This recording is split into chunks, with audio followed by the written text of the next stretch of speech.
Hello，歡迎收睇呢個 video。今日我手上一部機叫 Vivo 手機，係內地買翻嚟嘅。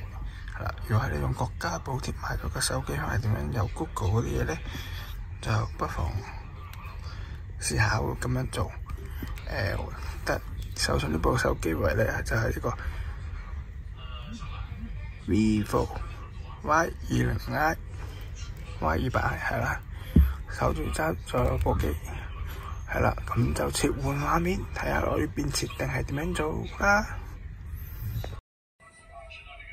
去到呢個截圖錄屏畫面咧，我就去到呢個設定咗之後咧，亦都設定，跟住我哋唔知個 Google 設定喺邊度。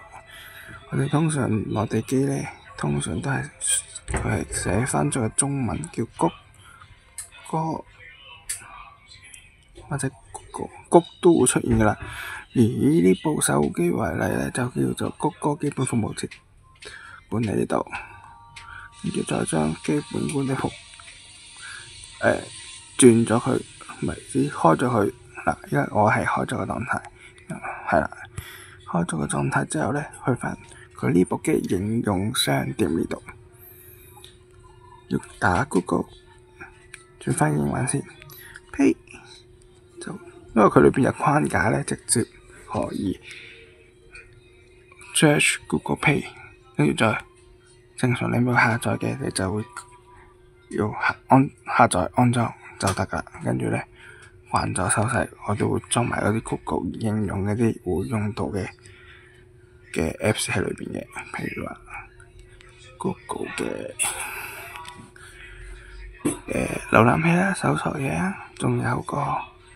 應該仲有個 email 嘅，未裝啫。好，咁就睇下裝咗啲咩啦。我就喺嗰個 Google 商店應用商店裏邊裝咗個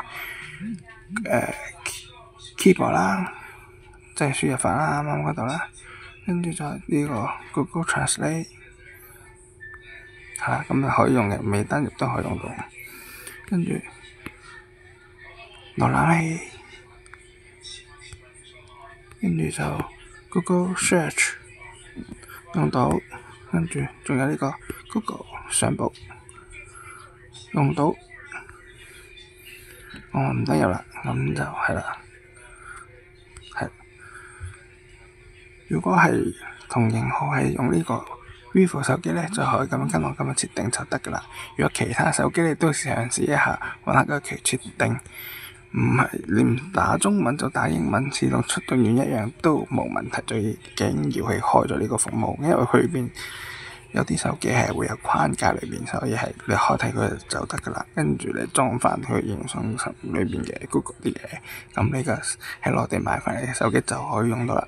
除咗華為手機，記住係華為嘅鴻蒙系統係用唔到嘅，其他手機係都會有呢個 Google 嘅框架嘅，基本上就可以咁樣開，咁就得噶啦。如果你話偏門啲咧，就未必可以用到呢樣嘅呢個功能嘅。係啦，Google 嘅就咁啦。今日個 video 就咁多，下段 video 再見，拜拜。